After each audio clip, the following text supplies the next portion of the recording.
Greetings, Patrick here, 8 Questions With, and it's Wednesday, episode 495. 495. Wow, crazy, isn't it? Welcome to the show. I'm Patrick, like I said, I'm your host, and for 8 Questions With, and tonight we'll be speaking with the multi-hyphenated talent, Laura Shodire. Shadire has is a poet and a singer. She's done modeling. I believe she's done some cosplay, and she is also a rescuer, dog rescuer, particularly huskies. Now, I have to, I mentioned before whenever I do pictures for my thumbnails for the guests coming onto the show, they're very gracious enough to let me take a picture of them off their social media. So you try to look for like the best pictures that that would grab people. And I gotta tell you, I mean, she's got some fantastic pictures out on her Instagram and her Facebook. Um, but the picture that I picked for this interview is her and one of her rescues, and this is a very sweet dog named Creampuff. And the name Cream Puff is just absolutely just it hooked me. It's a great name for a husky. I've never heard it before. And the dog's face, it's the blue eyes, and it's just has that just face, and it's just enchanting. Um, I was actually hoping that we would be able to see Cream Puff today because Shadire is fostering him, but I was told that uh, Cream Puff is on her way to her next stop to a forever home. So we definitely are wishing her all the luck in the world for that. Um, I saw Shadire sent me a little update with the new foster saying that Cream Puff was a little bit unhappy about being told she had to go to bed. I'm going like that's just like a husky. I actually had a husky. I had a Siberian Malamute when I was younger, in my teen years, and they're great dogs. They're fantastic dogs. My dog saved my ass. Um, yeah, save me from a Saint Bernard. Uh, yeah, it was not a pleasant thing to go through. Um, but his name was Otis. I didn't name him that, but that was his name. I used to call him Odo. And yeah, Huskies are a fantastically loyal and loving dog. My friend Michelle, who lives out in North Dakota, she has several Huskies, and she loves to breed. And she shares pictures of her dog on her Instagram or on her social media as well. But I really like the idea of talking to a multi-hyphenated, which I got that term from our friend Mariah Owen. I like it. It's She does so many things. She does so many things really, really well. And so we'll be talking to her about how she balances all her skills because it really does. You really have to be able to do that because everybody wants part of that talent, right? People want to see your poetry. They want to hear you read it. They want to hear you. They want to collaborate with you on songwriting. They want to sing duets, or they want you in a band. As you can see by the thumbnail, Shadira is a very, very attractive young lady.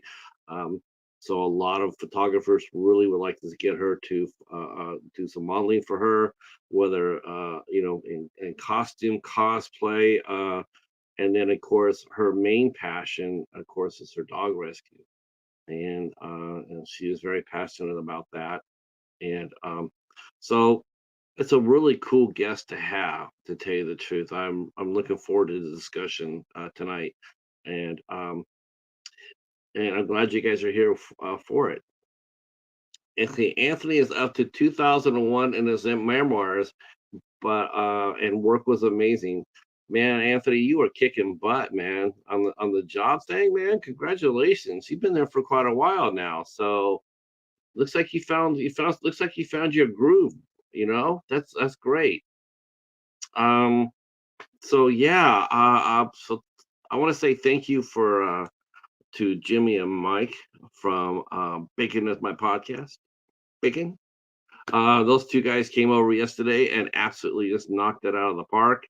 Um, had a great discussion with them. They're really a fun podcast crew. They talk with just about, they're like me, and the fact they're just talking about, they'll talk to just about anybody. Um, hey, Hobbs. Hobbs is here. Yep, doing well as well. Um, and yeah, Jimmy and Mike were really fun to talk to yesterday. We're gonna have them definitely come back sooner than later. I really like them a lot. They're really down to earth. They're all about having a good time, and it comes across on their podcast. You listen to the podcast, and you can go to their. It's the interview before this one, and you can just click on their page and go over there and give them a sub, and just take a look at the playlist. The playlist, making us my podcast. They have quite a few shows there. I've been listening to them while I've been doing some work myself. Those guys they really tear it up. So yeah, I think we've had so far. I think we've had an excellent week so far, and it's going to keep going on because tomorrow night we have Anna Stott. Or oh God, I'm probably going to kill for that. We have Ann Stott will be here with tomorrow, and she's got a brand new record she's dropping, and she is a folk rock singer, which it happens to be one of my two favorite genres of singing bands. Um, I like punk rock first, and I like folk rock after that. Roots rock, folk rock, right there. Um, so she'll be with us tomorrow night, 8 o'clock, and we'll be able to hear a couple of songs from her new record, and maybe a couple from her past work as well. She's got a very strong voice.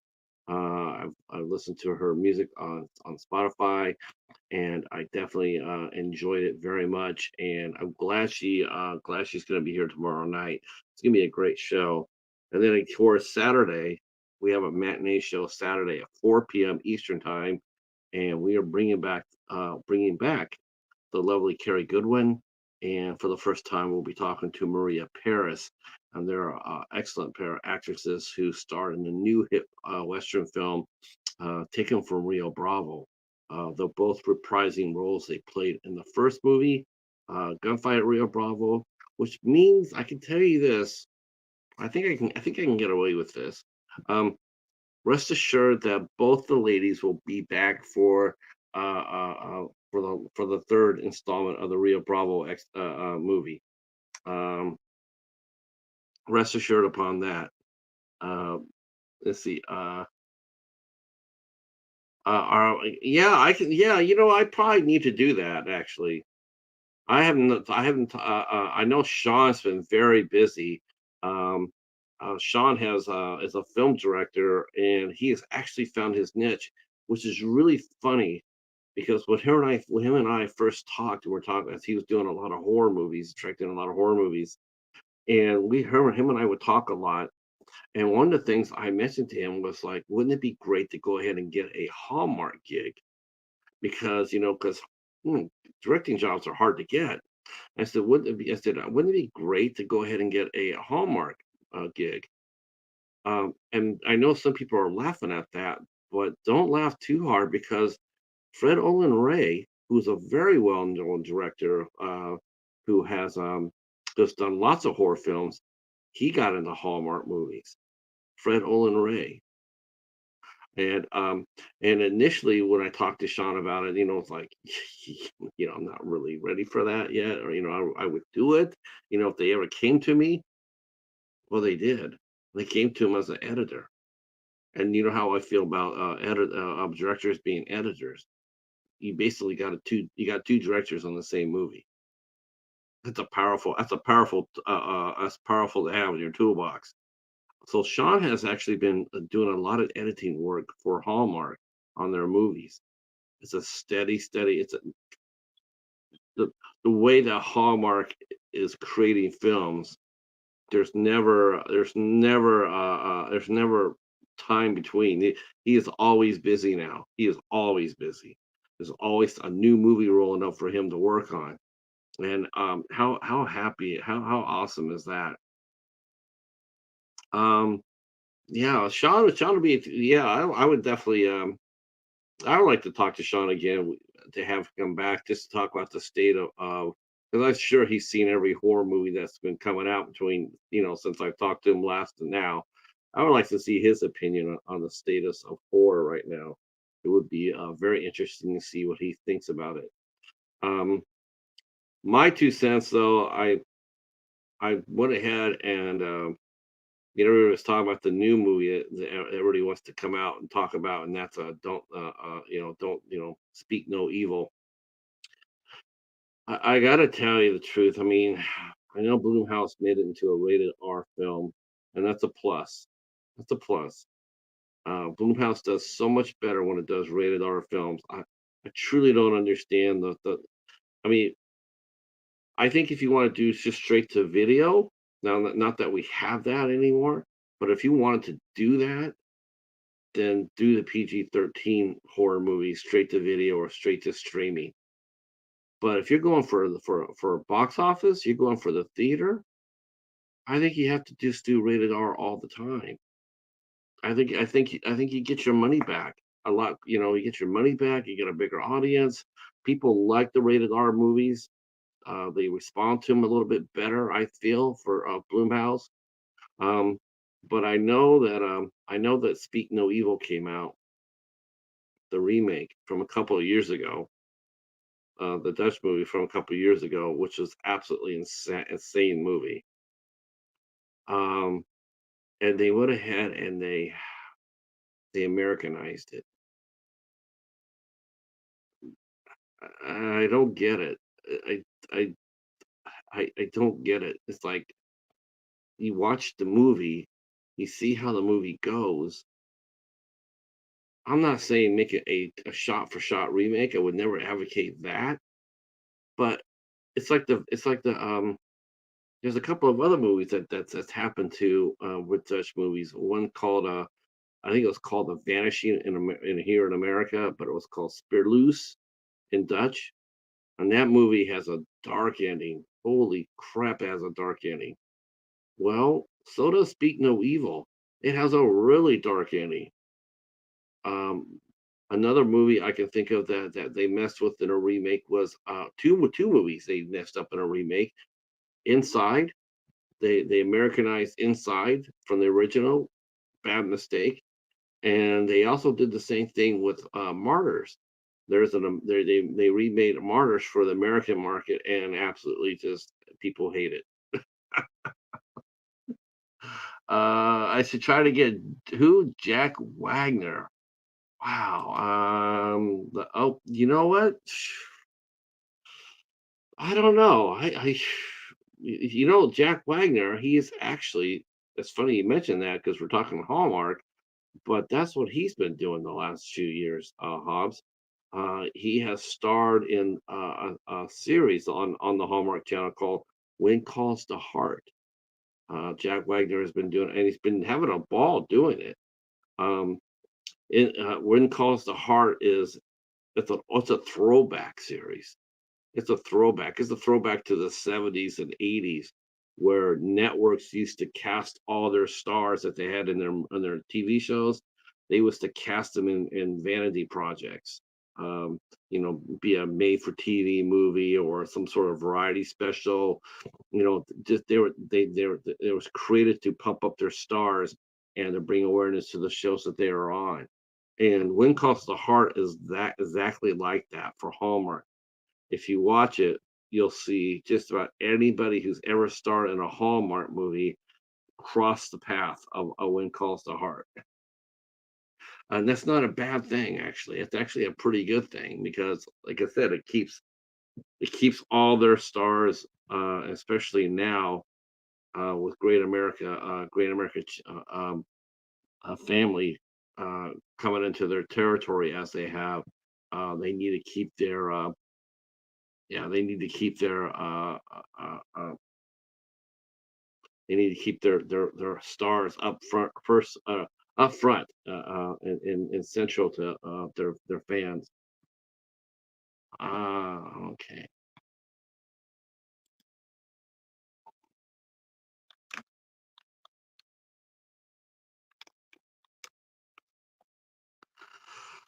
All right. I'm pretty excited for this, believe it or not. I know my voice doesn't reflect it, but I'm really excited to meet Shadire. Um, I mentioned too about the Western film. It's gonna be 4 o'clock Eastern time. The show with Carrie and Maria.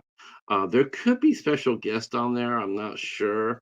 Um, but that show will start at 4 p.m. Eastern time, 1 o'clock Pacific time. Um, so looking forward to that. Um, and then next week, we will tell you what's going on. Um, we will be talking to actress Haley Levengood on Monday, the 23rd. Haley, Kelsey. Oh God, I said Haley. It's Kelsey. Kelsey will be here. Kelsey Livingood will be here on the 23rd. I'm not sure if she's showing up as Kelsey or as Mischief. I think I have to ask her what she's going to appear as. She also dresses. She's an actress, but she also has created a persona called Mischief that's very popular. And so we're talking with Kelsey on Monday the 23rd at 8 p.m. Tuesday, at 2 p.m. And this is going to be the only show we have. I didn't do the double header. I only did the one. So we're going to be doing a special early show on the 24th with Francisco. Let's see if I can pronounce his name right. Saya. Francisco Saya, and he actually has set a world record um, for being the youngest director of a feature film. Um, he has been prolific ever since then. He is based in Italy. He is an Italian filmmaker, and he also does some acting as well. But he has made several films. He's only 26. He's 26, and I think he has like 18 films underneath his belt. Not all features, but still, 18 films underneath his belt at only 26. I know a lot of directors that have been in the business for years, for decades, and they don't have 26 projects completed.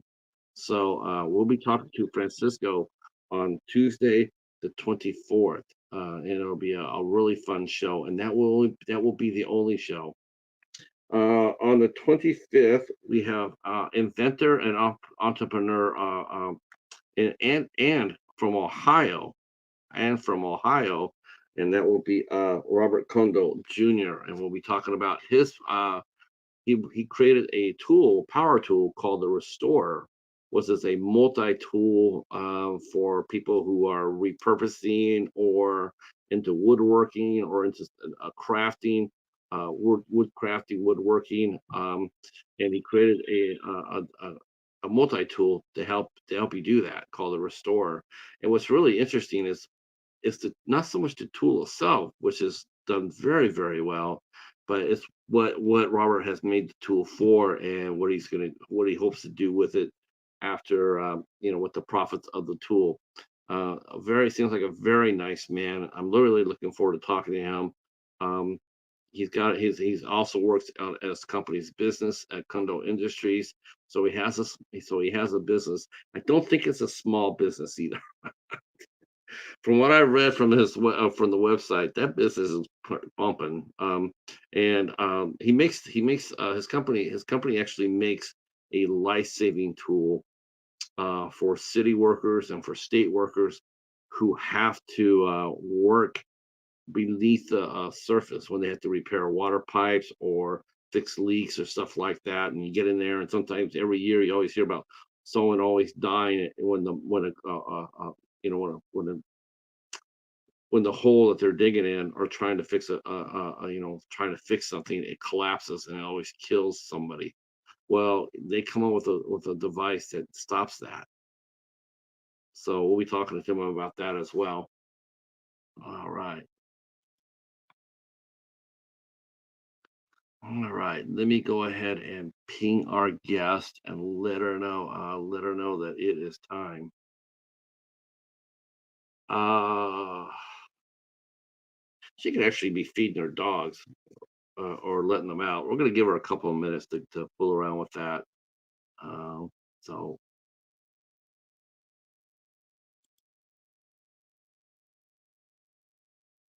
Well, hopefully everybody's doing fine. Everybody's doing well. Um,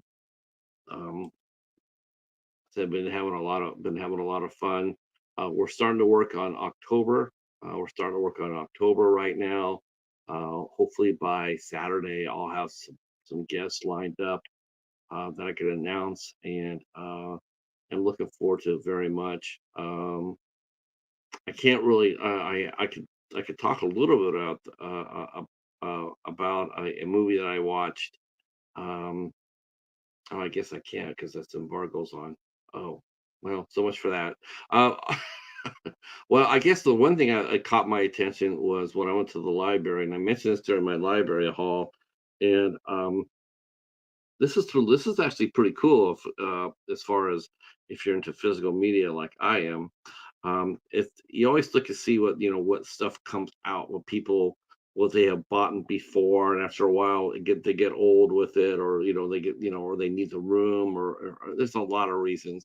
But all of a sudden you see it, maybe they're tired of the show's been canceled. There's a lot of reasons, but a lot of times you see a lot of TV shows come back out on thrifts, and also uh, uh, at the bookstore. I see them starting to come through there, and it's really interesting to me is when um, you see a popular show like Star Wars, and before you don't get anything from it. And believe me, I look, but it seems like the last 3 or 4 weeks, or actually, I say this year actually, that I'm starting to see some of those things that were once very, very popular and very, very hot.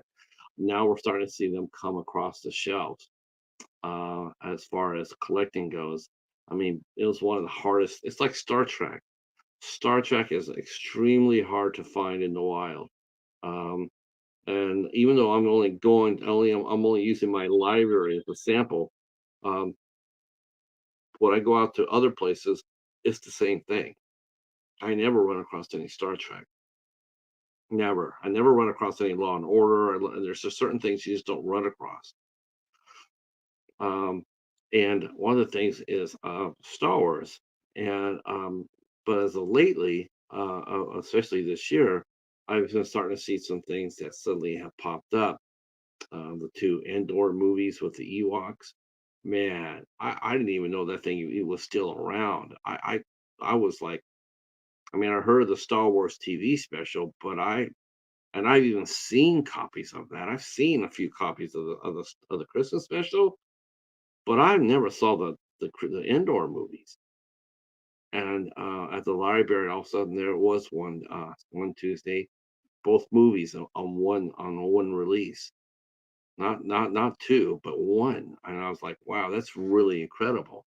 All right, let me ping her. Oh, then she just pinged me.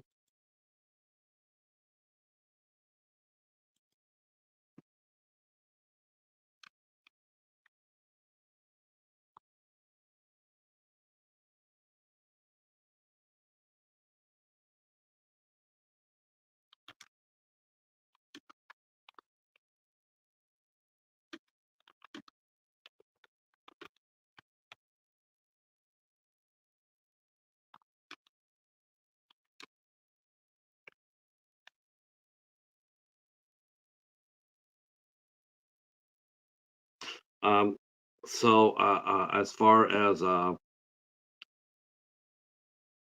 okay, she's on her way.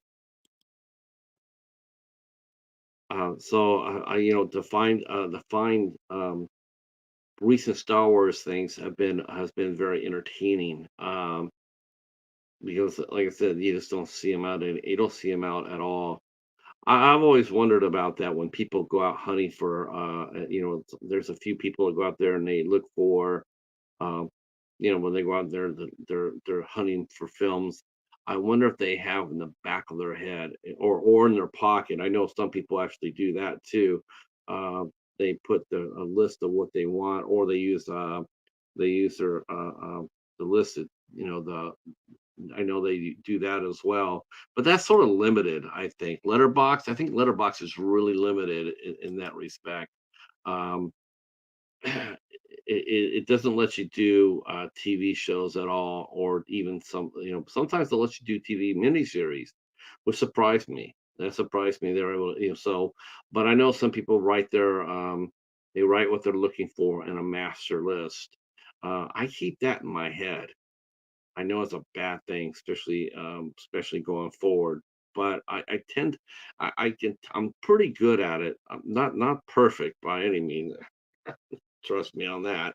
Um, but I'm pretty good when I find something, and I can pretty much tell you probably about 95, 96% of the time, I can tell you if I have it or not, if I own it or not.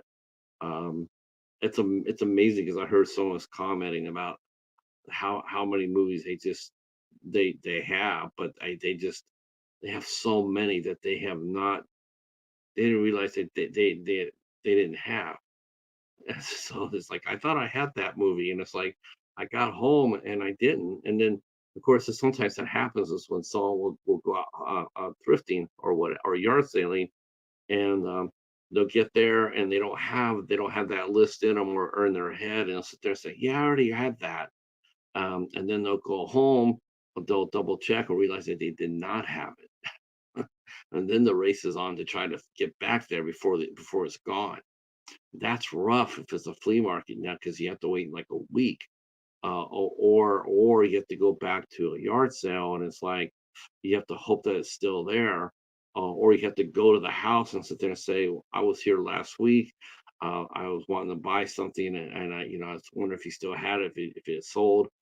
And what that does, unfortunately, is whereas they might have had the item on sale for like $5, when you go back to go get it to ask them if they still have it, they know that you want it, and suddenly what you were going to pay $10 or $5 for, you're now going to pay $10 for it.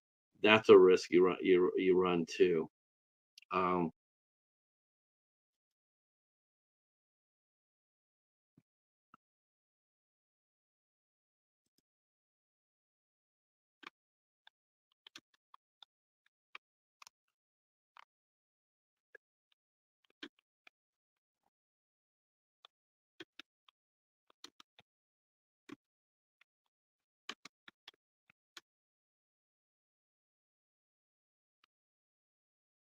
I'm asking our guest, who's going to be here in a minute. I asked her if she would be willing to show off her dogs. She has two. She still has two. I'm not entirely sure. I think these are her own personal dogs. Um, because fostering dogs is a lot different from fostering cats. Cats are small. You could foster 4 or 5 of them, no problem, if you're really sharp on it. But fostering 5 or 6 dogs is probably really, really rough and probably not the safest thing either. A lot, there's been a lot. That's a lot of people don't realize how rescue is. Rescue it can be dangerous. Dog rescuing can be very dangerous.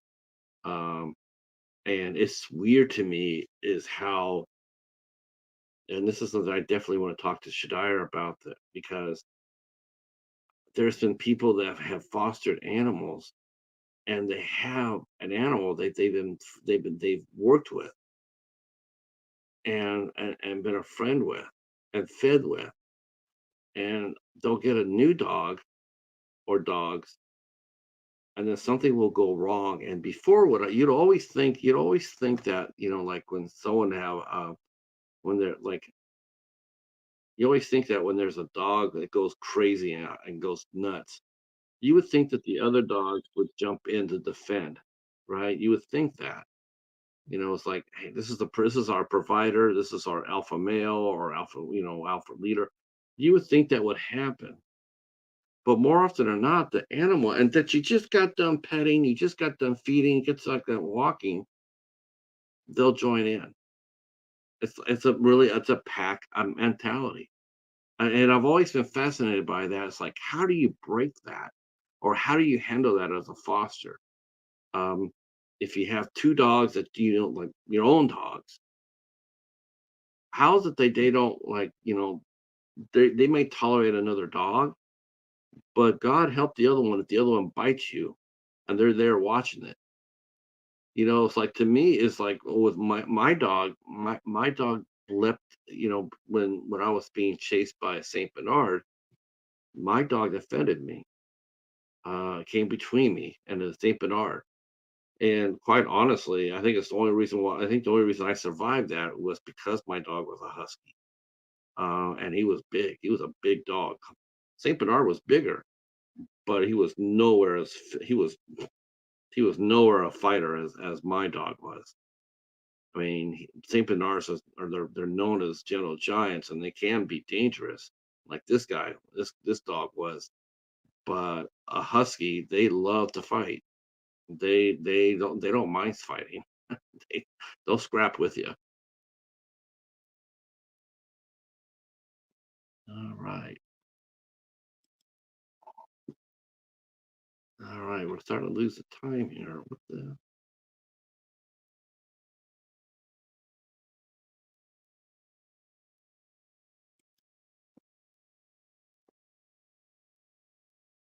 Okay.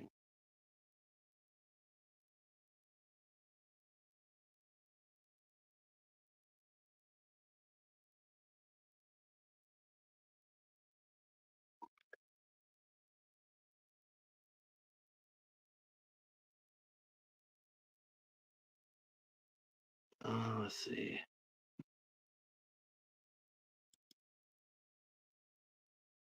Hey, Michael, how are you? First draft. Okay, the first run through. Nice, nice. I can't wait. I can't wait. Uh, very exciting news. That'll be very cool. How did you how was the filming compared to Killed Me? I'm sure it was a lot easier, with more experience. And did you enjoy co-directing? Of course, I'm asking these questions. I'll be asking them later on. I think my guest is getting ready to come up. I might have caught her unprepared a little bit.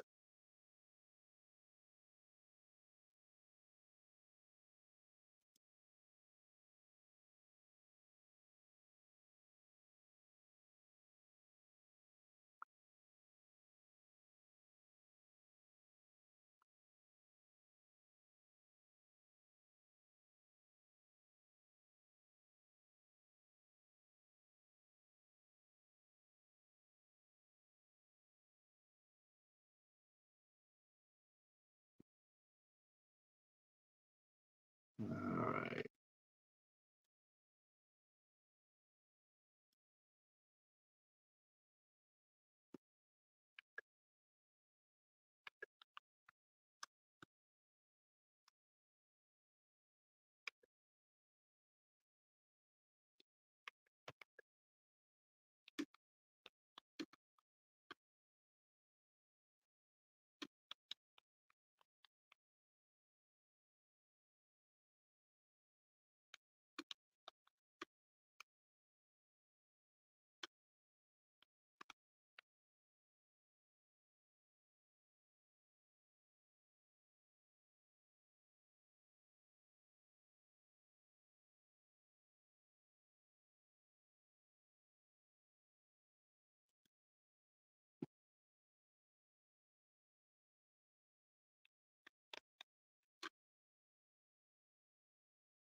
Let's see. Easier and hard time at the hard time. But co-directing was great. And the cast was top notch. Of course, I expect that. It is Iowa after all. Um, Iowa's got so much great talent. This is gonna be exciting. How many days was it for the shoot?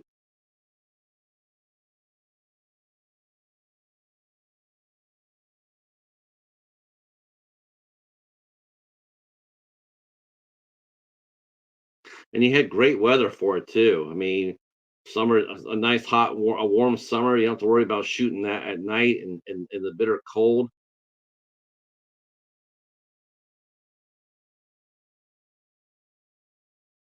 I always feel sorry for people who have to shoot films in the wintertime. Man, it's like, oh, they're out there for hours running around at night and it's ice cold. If you ever want to know how anybody's dedication to being an actor or being a director is shoot out in the winter. Make a movie in the wintertime. You'll find out how much their dedication is. All right, 12 days. That's not bad. That's not bad. Now, I don't think you did 12 straight though, right? You worked on the week. You did it on the weekends, but still, that's very impressive though. Ah, our hero is here. Our guest is here. I'm gonna jump in her and get her up. I'm so anxious. I'm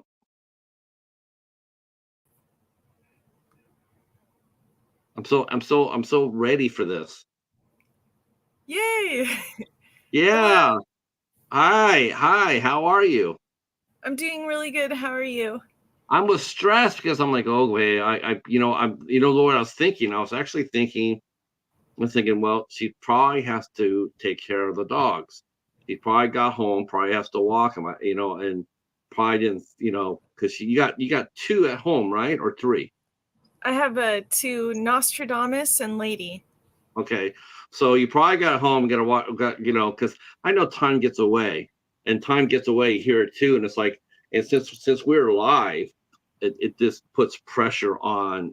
It puts pressure on because you don't want, because believe me, they don't want to sit here and watch me for 30 minutes rambling on. Uh, Hey, you and, never know that. You could get into some deep thought discussions. Just well, actually, I was talking about dogs, actually. well, So I had a Siberian Malamute when I was growing up. that's a good one. Malamutes are big too. Yes, he was. And he saved my life. Somebody, one of my neighbors, he used to abuse his dog. He had a Saint Bernard, and he used Oh to he, no. he used to abuse it and make it like a guard dog. And there's this little pathway behind the fence. So we always walk by there. Well, you can hear the dog, but the fence was always there. Oh. Well, I left my dog behind. He was tied up. I left because I was like 13 or 14, and I was just going to this little wooded area, we all used to hang out with, and we always used to have to pass by this guy's yard, and we hear the dog bark and growl and everything, but no one ever teased it. It's a Saint Bernard, uh, uh, and one day I'm coming through by myself. Normally, it would never be. I'd be with my friends, and all of a sudden you hear this wood crack and this dog's nose sticking out of it, and all of a sudden you're going like, oh my god, this dog is getting out of this because when you hear it, you look, because you can't help it, right? Instead of Yeah. running, like you should be running, um you turn around and you see, and then all of a sudden you see this big ass Saint Bernard face, and he looks like Cujo. He looks like Cujo. He's got that foam around his mouth. He's pissed off. And he just wants to take it out on the first thing he sees. So I'm just like, wow, that's, and there's no calling the owner because you don't know if the owner's even there. So I ran. I said, oh, hell no, I ran. I was running. There was a little cactus patch in the same area. And my only thing was like, I'll jump into the cactus because he's not going to follow me there. But I'm just thinking, there's no way I'm getting out of this. So I'm running, and I can hear the dog hit. You can hear him shatter the board. And as I'm running, I got maybe like a 20-yard head start, 25 yards, and he gets out, and you hear him like growling. And as I'm running, all of a sudden I see this a flash of black. I don't even know what it is. I was out of my mind's eyes, just like flash, and it had and I could hear a metallic clink, clink, clink. My dog had snapped his chain, and our house wasn't close to this. Our house was a little bit way away, but he had snapped the chain and they had followed me. And then when I was running, he saw that. He saw us being chased by the Saint Bernard, and he ran in between me and the Saint Bernard, and he hit it head on. Now you know what a Siberian Jesus. is all about. They love to fight, and Oh yeah. yeah, and fight he did. It was. I mean, I'm turning around and I'm watching my dog, who's he's a big dog, but he's still smaller than a Saint Bernard. He's just whipping butt. It wasn't long before the dog was yelping, and I'm going over trying to grab my dog's chain to get him off of him, but he's on him, and I'm only, I'm very small. I'm not a big guy at all, and I'm trying to. And finally I was able to get him, and then that's when the owner came out. He had been watching it. He'd been Oh watching my it. God. Yeah, he'd been watching it all along until my dog came in and was killing his dog. Jesus. Yeah. And by that time, people had showed up. Like they heard the commotion, so they all came over to see what was going on. So he couldn't do anything to me or my dog because there's too many people around. But but that was it for him. He didn't. The police were called, and people really didn't want him around anymore. And they were they told him in so many different terms that either you or your dog are leaving. You're not staying because there's a lot of kids around. That was that Yeah. was that was like God, that was a very long time ago. But I loved the husky breed, and so when you told me that you foster them, I was really happy to hear that. Yeah, they are one of the most difficult dogs to rescue. They really take a lot of time and effort, and their special diets and vitamins that they need and training. But the most wonderful thing is when you train a dog, you teach it tricks, and then when it finally goes to the next person, they are just so delighted. Sometimes I don't even tell the person that like I taught the dog all the tricks just so they could think that they taught the dog tricks, because then they'll feel really proud of themselves. They're like, "Oh, I taught the dog paw." And I'm like, "Yeah, you did. You did a great job." That's the good thing, right? Because you want to keep that.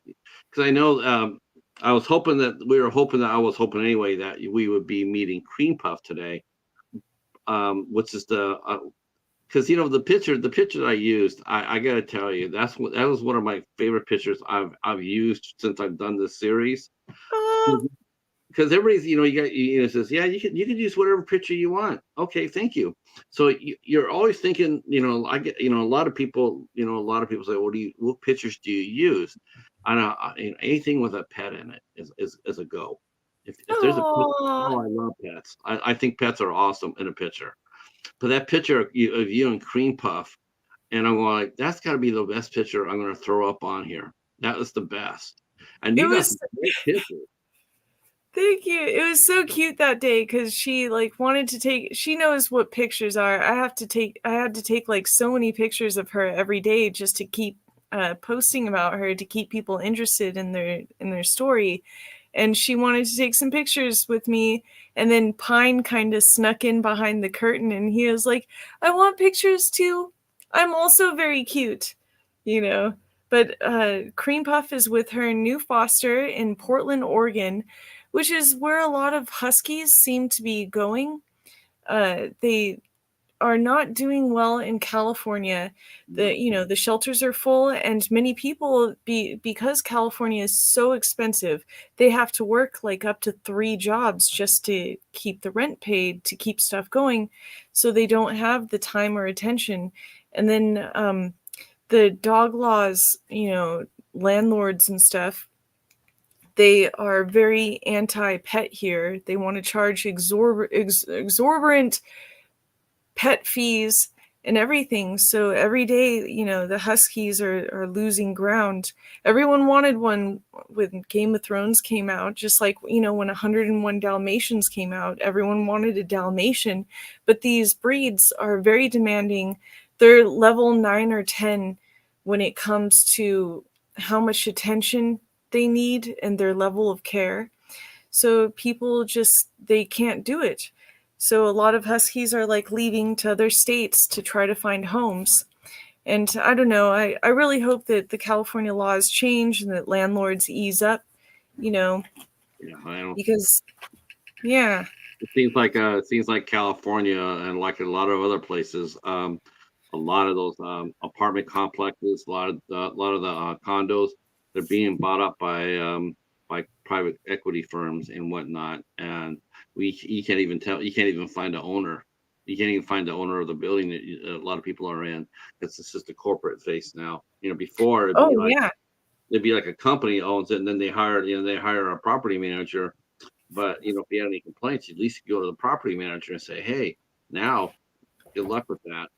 I mean, they charge. They could sit there and they charge the rents. They raise the rents up. California, it's yeah. What city in California are you in? Oh, I'm in the Inland Empire area, so I'm not too far from Los Angeles. So Okay. it's pretty fun, and I like my city a lot, although crime is always rising. Yeah. That's So, occurring in the background. I actually grew up in the Inland Empire. oh wow. Yeah, it's a Really? nice place. I grew up in Ontario, and I lived Oh. in Oakland too. Oh, I don't know if you ever saw the Ontario Museum, but I really enjoy that museum a lot. They put on some really good events, and they have a great Latin American artwork collection. No, they didn't have a museum when I was there. Really? That's very Yeah, cool. That's very it's like cool.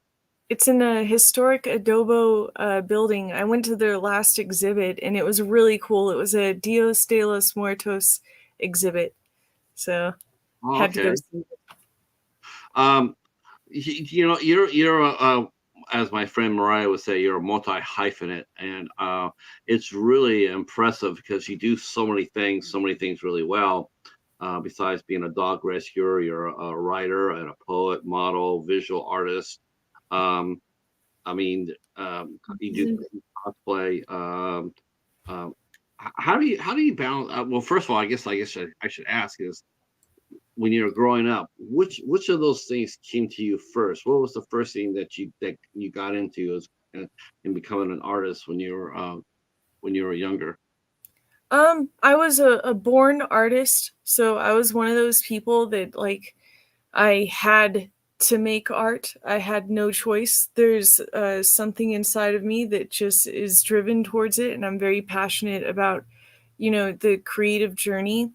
I remember like looking over the wall, like because I lived in a cul-de-sac and there was like a wall, and then outside was the field and the mountains. And I would always just be like, oh, I could climb the wall, I could go into the wilderness. So I used to paint pictures of that. And then National Geographic magazines, I was obsessed with Nat Geo. So I would be painting like world pictures of like travel and everything. I'm afraid of travel, so Nat Geo is the closest I get to being a globetrotter. But one of my earliest paintings were of like geishas, and then the Australian Aboriginals teaching their little siblings to paint didgeridoos. So, so yeah, I loved painting a lot. And then as I got older, crafting more and more out of like found objects. Okay. Our friend in the chat here, I'm going to say hi to people in the chat. Our friend Michael Menard here. Hobbs is here. Chadwick, hi, how are you? Glad you're here. Our good friend Reed just walked in. Thanks for coming in, Reed. He says hello to you as well, and as Chadwick. Hello, Reed. Uh, Now you said afraid to travel. Is afraid to travel because you have so much responsibility, because you have your dogs you have to take care of. I know a lot of it used to drive my wife crazy, but you ever go on vacation, and actually any pet owners will tell you this is true, but I guess maybe for cats it's really worse. But you get ready for a trip, a vacation, and I remember we went to Gettysburg. We packed up the car and we drove, and we're there. We're getting closer, and my wife, she says, and she sees me. I'm sitting outside. I'm looking outside, and she goes, "Well, what are you thinking about?" And I said, I said, I wonder what I wonder what Derek's doing right now. And she just Oh, starts, but initially she's like, oh man, are you kidding me? Are you kidding me about that, right? I said, no, I just no. So we drive there a little bit, and she says, I was actually thinking what Ginger was doing as well. It's funny. You go on vacation. The first thing you think of is when you get home to see your pets. What can when you start thinking about what's the halfway point of this venture? Like when we're gonna go away for 2 weeks. Okay. Then as soon as the eighth day comes, you start realizing that wow, it's only instead of just being in the moment of your vacation, you start thinking, well, it's only 6 more days before I get to go home and see my dog. yeah, you do count the days because you know that they're thinking about you, obsessed with you. Like your pet, they're your whole world. They may not be for your whole life, but they make your heart whole. And Yeah, that's yeah, true. That's true. I So do you, miss my pets a lot when I travel, but one of the reasons why I don't travel is all my clothes are weird and I'm weird and I stand out a lot. And every time I travel, people know that I'm not from there. And so I get robbed every single time I travel. I've never traveled without getting robbed. It's kind of a signature thing, you now, know? is that because is that because you go to different events like cosplay or modeling or stuff like that? Do you do conventions as well? Yeah, I do conventions. I've done a few like rave events and EDC and everything like that. So of course Renaissance Fair, Labyrinth of Jareth, and yeah. Oh, Wasteland Weekend, of course, representing the Wasteland Weekend. I was thinking about the Ren fan. Is this still held in Agora in Southern California or no? It's held all over. Big Bear, once Big Bear recovers from the fires, and prayers to Big Bear, and it's really held all over. There's a Renaissance pleasure fair everywhere, and we played in a Ren Fair band for many years called Gallows Humor. So, which is a great band if you ever get a chance to listen to it. They're hilarious and on the darker side of comedy. I love the Ren fan. I do. Renaissance, it's an amazing event. I'm not sure how it is now, like as far as commerciality go. I just know when I went, it was a hell of a lot of fun. I guess that was actually the very first time that looking back at it, that's actually the first time that for many of us, I guess that's really where cosplay was invented from. Was probably from the Renaissance fairs that were all over. Yeah, that's Oh true. yeah, cosplay has always been, well, they do historical cosplay, which is kind of different because sourcing objects and materials and stuff tends to be a lot more difficult, you know, if you're like trying to go for like SCA level. But we've human beings throughout time have always made costumes and then gathered together to like worship the moon and Hmm. get drunk and wear their costumes. Yeah, There's Halloween. something within us that just longs to dress up and Halloween, All Saints Day. I mean, people dressed up and went trick or treating. Um, I just think of the modern cosplay. I think it's probably safe to say that the Renaissance, um, and probably Renaissance probably actually got. I know there's reenactors, but like I never heard of anybody doing any reenaction until many years after I started going to the Ren fan. Like no one ever talked about reenacting, but then all of a sudden reenacting did hit, and it got very popular as well for a while. Um, but then cosplay hit at the conventions, and you know how it's been ever since then. But you have problems at the convention, right? With all the clothes you wear. Um, wow. Now, do you have memorable? I know I got ahead of myself here, but did you create a memorable character? I mean, why do you feel like people target you? Or I mean, are you pretty well known in the Southern California area as far as cosplay goes? yes, I'm very famous in the Inland Empire. I'm very well known.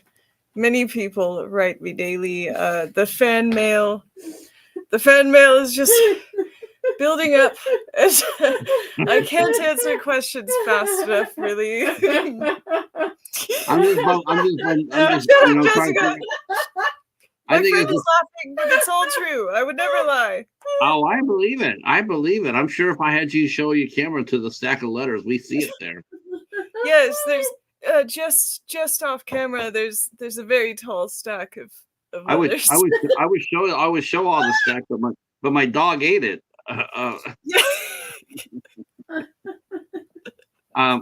Well, that's too bad though that's happened though. I do know some people when they go to conventions, it is a little rough.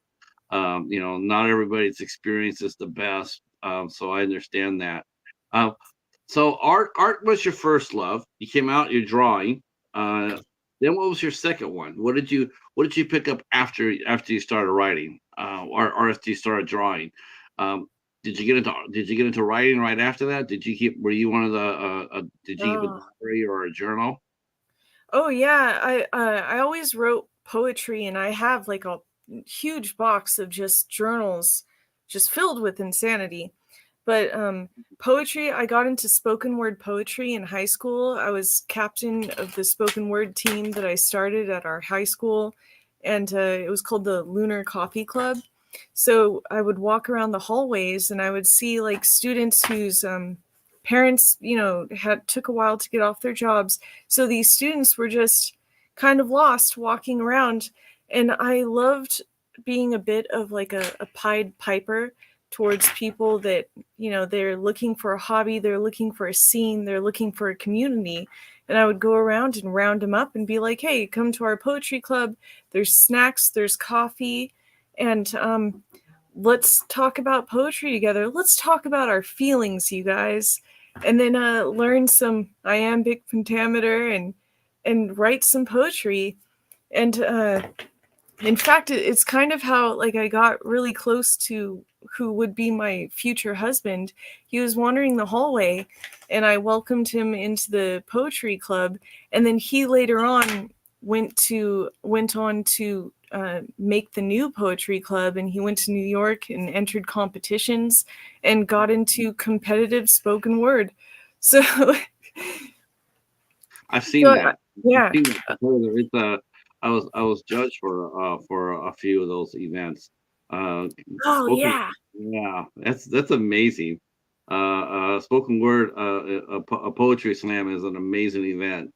I think anybody who's a creative needs to go to at least one or two poetry slams in their lives. Yes. There are some people that are just massively talented when it comes to expressing like their visuals and their world through their style of writing. I definitely recommend not getting into too much of the modern day spoken word, because to me it all kind of sounds the same. Mm-hmm. Papa, papa, papa. You got to really develop your own personal style and try not to do what's popular. If I were to recommend any place to start with your spoken word, cowboy poetry. Look at some cowboy poetry videos. They all have lessons in them, like life lessons or funny jokes, and it's all like older gentlemen, and it really is so inspiring. And they talk about like getting tricked. They'll have like a crazy horse, and then another person will want to trade horses with them, and they're like, if you think yours is crazy, you're gonna love mine. And getting tricked into getting a crazier horse than the one they had.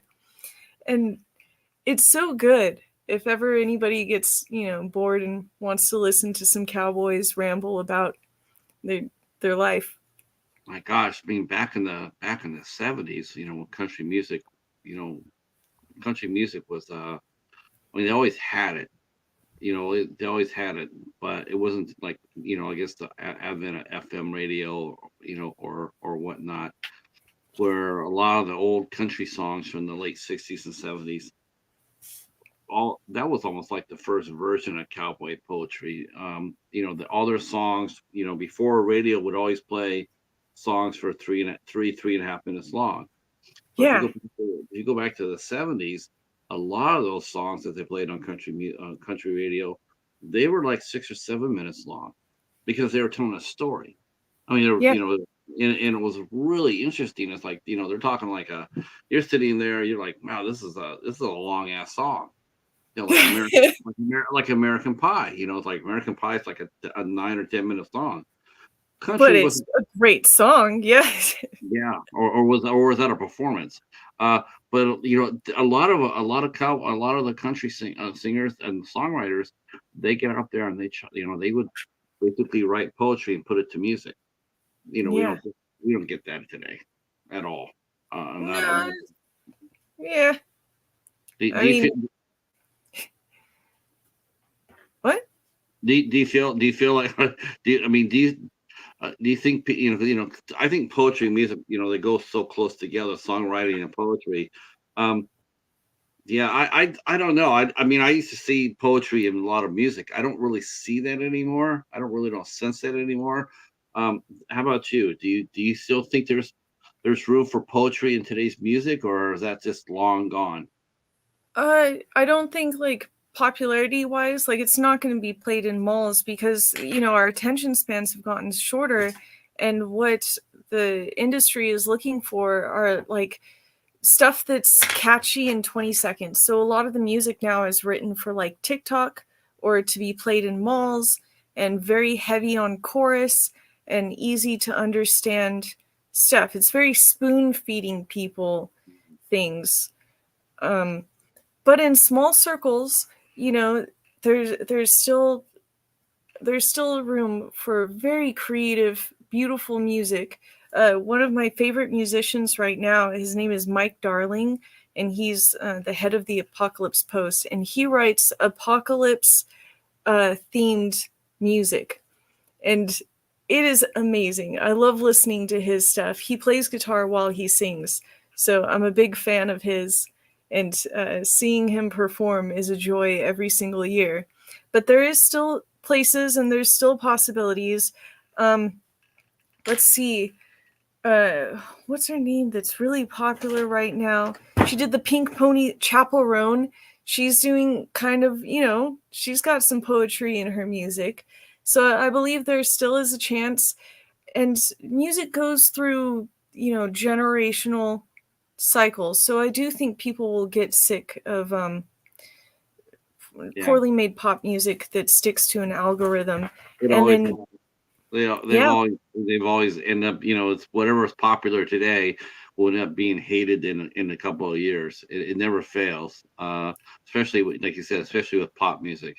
yeah, Either whether because it's overplayed or whether because it spawns more people doing the same thing. People after a while they said, I'm sick and tired of it. I don't want to, I don't want to hear that anymore. The smart artists, like Metallica, uh, they'll adjust to that. They'll sit there and say, "Well, I can't do this album again. I can't do the Black Album every time. So I'm going to come here and do something different." Every time, every new release they do, it's something different, and unique, and keeps them fresh and relevant. I think people who come out there and put the same record out, 3 or 4 times, the public is not nearly as forgiving as it once was. If you're doing that, I mean, look at Linkin Park. They got themselves, about, they're about as different as you could get, with Chester on vocals. Now they got a mhm, girl on vocals. It's a whole different dynamic and, to the band, and it makes them interesting again, to their fans and to the general public. One thing about spoken word, I think you agree with me. I'm sure you will, Shadire, is one thing about spoken word is volume does not count for nothing. Um, so many different readings where people they tend to think that if they're loud, they're good, and it's quite the opposite, isn't it? it's all based on your microphone and the theater that you're performing in. But yeah, the volume is part of the emotion, and softly speaking things like you were to say them to a lover. is Mhm. that's very important. It adds to the dynamicism of your expression. Now, so now we got you up from artists. Now we got you to writing and doing poetry, and you kept your poems too. I heard you say you kept all your poems. Do you go Yeah. back? Do you go back to when you were first writing? Do you ever go back and revisit those times where you're at and see where you're at now? Do the You know, comparison. I will go back and read it. And when I was younger, I was so like intense and depressed. And then as I don't really feel like I suffered. Um, I don't really feel like I suffered that much when I was younger, but and then after, growing up, I went through so many things, stuff with suffering and lost friends and experienced huge life setbacks that looking back at how depressed I was and how sad I was, that wasn't shit. I hadn't seen or felt real horrors yet, like holding your friend's hand while they're dying of cancer and risking eviction just because you want to rescue some dogs, like, or losing your dad that never really cared about you. I had never really gone through all of that, and then now that I've been through all of these huge lifetime atrocities, I look back and I laugh, you know, because wow, you little girl, you didn't know shit. You didn't know what life really had in store for you. Is what I wish I could go back and say. I wish I could be like lighten up, you know? Yeah, lighten up, Francis. Yeah. I get that. Yeah. That's you're absolutely right. You're absolutely right. That's the thing, like, but at the same time, it's like at that particular moment in time, it really was that important. It really was that heavy, and you really were feeling those emotions. I mean, like, the first time you lost a boyfriend, or first time your girlfriend broke up with you, that really meant something. That really, like whole, was a big impact in our lives. And really what it did, if anything else, it got you to express yourself. A lot of people talk about how we don't express ourselves very well. We can't express what we're feeling. We keep it all inside. We all bottle up inside. And to me, it's like, whether it be a simple rhyming poem, about, a band breaking up or whatever, the fact of the matter is that you still had enough foresight and wisdom to write it out. This Mm. is feeling. So yes, you can go back to see some of the early poetry and go like, wow, did I actually write that? But at the same time, I think it's actually sort of, I think it's actually sort of moving that you kept it and you go back and revisit Yeah, it. well, it could still be used now because, I went through all this stuff, so the sad poetry is more relevant than it ever has been in my life. But but I do try to have a little, like, I try to not write about sad stuff anymore. I try to keep it very hopeful because hope is really all we have in the very end, and hope is such a fragile thing that you got to continue to I read somewhere one time that when you write a song or you write a poem, don't write about the problem, write about the solution. Because what they really want to hear is, yeah, you have these problems and yeah, you're going through this. But if you write about the solution, you really can manifest a better future for yourself because words are power, music is power, and solving your own problems, that's a good thing to be thinking about and obsessing over, I believe, now in my life. I'm with you to some extent about that. I mean, I also think it's smart and it's wise. There's a line from a famous movie, famous movie character. It says, "A man's got to know his limitations," and I always feel like that too. And I think even hope has its limitations. You can hope for a certain thing, and you can want a certain thing, you even pray for a certain thing, but it doesn't always happen. And I think it's okay to acknowledge that and to express your feelings about it. Like, I was hopeful, but I'm not so much anymore. Doesn't mean I gave up. It means I'm pragmatic. I understand that this is not going to work out. I've come to a point where I've done all I can, but now I got to turn it over to, either I have to retreat from it, or I'm going to go over the cliff with it. Yeah. Um, so, um, but that's, I think the most important thing, in how you express yourself just now was, it's life experiences. The more experience you get in life, the more enrichment, the more rich your writing becomes, the more expressive you are in describing your life. Um, I would love to see some of your contemporary poetry myself. Yeah, I would love to see how you write. Hi, Karma. Yeah. How are you? Karma is also an interviewer from a YouTube interviewer, Hi, and Carla. she is based in Idaho. Very nice young lady, and she's got a wonderful cat named Skipper. We always Hi, take a Skipper. Skipper. Skipper's so much. What a great name for a cat. When she told me that, I'm actually like Creampuff. I'm like, for one thing, I just wanted to go shake your hand on that, because this is being in fosters. Fosters, I love fosters. I think fosters are amazing people. But there's one thing fosters can't do at all, and they can't really. They can't. I don't know if it's because they don't have the animal long enough or whatnot.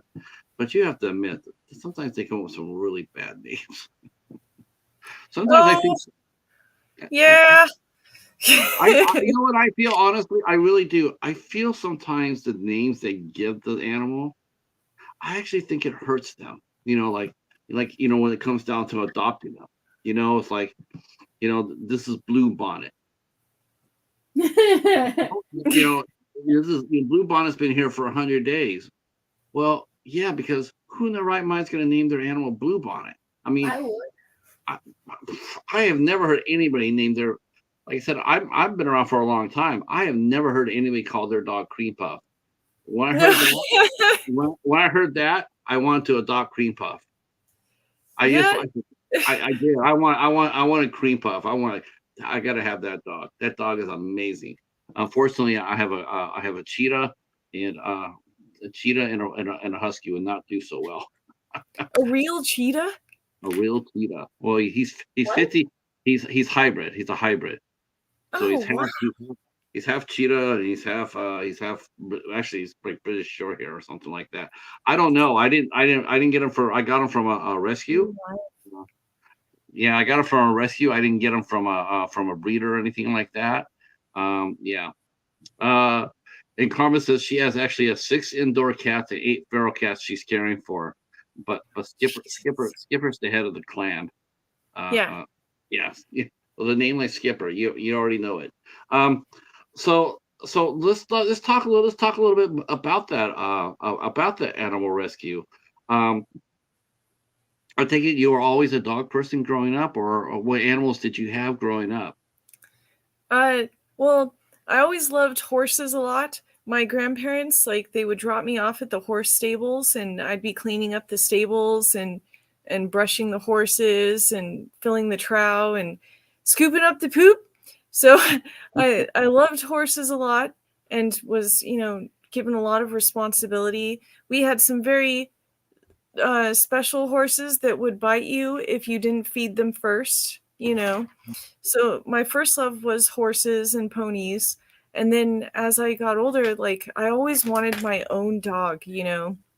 So when I got a chance to rescue the dogs I have now, Lady and Nostradamus, I was overjoyed. I did everything possible to try to get them out together. I had to enter a raffle to win Nasi because another person wanted them. And I just remember, like, I knew I would win. I knew that somehow, the universe or something was looking out for me. And when we had to pick the numbers out of a hat, I grabbed the ticket and I was like, this is it. This is the winning number. This is my dog. And they hadn't even read the numbers yet, but I knew that I won, and I won, and Mhm. got to take Nos home, and that was a whole ordeal because it was so far away from our house that we had to do this chain system of other Mhm. volunteers to to get him to me. I've heard of those. Those are amazing. Those are lovely. I hear about those all the time. There's actually one not too far from me. Actually, at the same no kill shelter that I got the cheetah at, and they have that chain transportation. It's very sweet. It Um, is. now was Nostradamus your first dog you ever owned? I mean, was that the first husky you ever owned? Yeah, the first husky I ever owned, and I fell in love with huskies because of him. He is so he is an intelligent himbo. Is he's a dumb guy dog, but he knows all of the tricks, and he speaks and he sings to guitar actually. So if you play guitar, he will put like husky noises where the lyrics are. So Yeah. he's very musically gifted, and I think I loved that about huskies because they are so engaging and they're interested in you and what you're doing, and they want to talk to you as if they were a fellow human being. They do talk. Oh my gosh, huskies are definitely talkers. Yes. Yeah, that's for sure. Uh, uh, I mean, it just yeah, and they'll talk for anything, and they'll talk for hours. And you say Yes. hi, how are you, and the dog will talk back. And I think it's amazing. I'd love that for huskies. I wish I would. Sometimes I could do that with my cat. Sometimes if I hit this, I always thought it wasn't. My wife says, well, how are you getting them to do that? And I don't think it was anything that I was saying. I think it was the pitch that I was saying it at is what Oh caused it. yeah. Like I was saying, and whenever we would talk, I would hit the same. I try to hit the same pitch and not change it because once it did, then he would just keep. He wouldn't talk back. But if he like, hi Derek, and then he would meow back, and keep right there. And Oh. I think huskies are like that too. I mean, you hit the like if you just walk in and there say hi, they're not going to really necessarily react. But if they hi boy, hi boy, and then they'll react to that and they'll start talking back to you. Oh, they really do. Like they get so excited whenever my friends come over, 'cause they're like, "Oh, you're part of the pack. Let's celebrate that you're here." And they'll pop off. Every morning, lady, she roos. She like walks around the house and goes roo roo roo. So we call them her fresh baked roos. So we know when she's sad because she won't give you any ruse. And you're like, "What? No ruse today? Where's your ruse at? You didn't bake any?" Oh, okay. Yeah. Karma says that her cats talk to her. We call one of her. Oh, she calls one of her cats Walkie Talkie. Oh, That's a good name. Uh, that's a cute name. It's a very cute name. Now, before you got on here, I was thinking about this, and I'm so glad you're here because maybe you can talk to us about this. It's always one thing I get really confused about rescues, and that is, especially with dogs, because rescuing dogs is definitely a lot more. There's more risk. I mean, there's a lot of reward to it, but there's some risk to it. We got to be honest about it. There's some risk in the dog rescue. And one of the things that really always caught me is when there would be an incident where, they find a foster parent, foster dad or mom that had been attacked. They came out there and found that the person had been attacked and had died. I always wondered about this. I don't understand how. Let's just use I'll use my cats for example. So here I have Derek. I got Derek first. I rescued him first. Him and I have been together for a year. Ginger, I got Ginger. She's been together for me for a year. So I got two cats, and they're my friends or dogs. I call them dogs. So they're my two dogs. I've had my two dogs for 2 years. They were close. I go ahead and I adopt another dog, for foster. Maybe there's two dogs fostering, and we're in the backyard. and all of a sudden, out of the blue, one of the new fosters is not too happy about things, and turns aggressive and comes toward the other person, toward the and then there's I always wonder, why doesn't the dogs that were already here, that are already there, that look to the person as their alpha, why don't they ever step in and take on the other dogs and chase them out? It always seems like there's a pack mentality in dog attacks. Like, this is just one dog. You always hear like, yeah, there's like 5 or 6 dogs, chomping on it. What causes a dog to not defend its owner in that situation? Is that something you guys talk about as fosters? And is it a common thing? I mean, because it has to be talked about, right? I don't really know. I have a series of protocols personally that I do to prevent that. Like, I, of course, do kennel training, and then I take the dogs out separately. I feed them in the kennel so they don't have to deal with any, like, food jealousy, food aggression. And I never let them, like, be all together in a room, because I've had, like, 5 dogs at a time, and we stick to the protocol. All right, they are kept separate. They are walked together, but in pairs. We never walk them all at once. So breaking it down and making sure that each pet has its own safe space and feels like they're not being crowded and everything.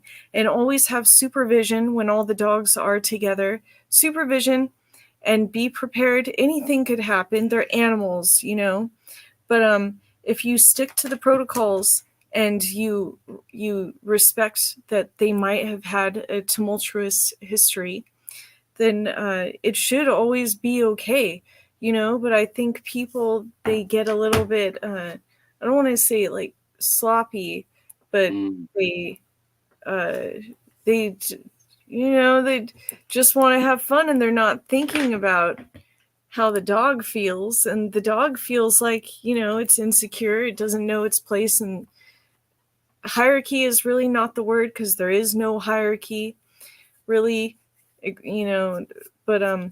you got to keep an eye on them and keep them separate and feed them separate and everything, so that stuff doesn't happen and that you're not overwhelmed. In a buddy system, always have somebody else who is also a quick-minded person.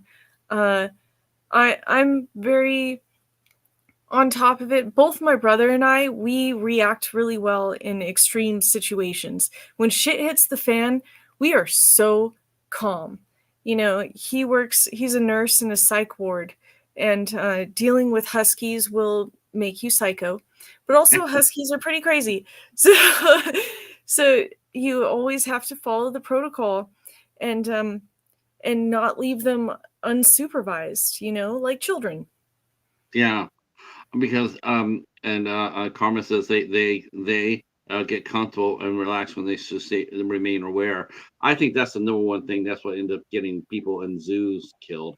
I've seen videos on YouTube where the zoo worker or the animal worker, they come up there and just slap the big old cat, like it's a panther or a tiger, and they'll just pet. I'm like, I love big cats. I have, I respect Paladin space.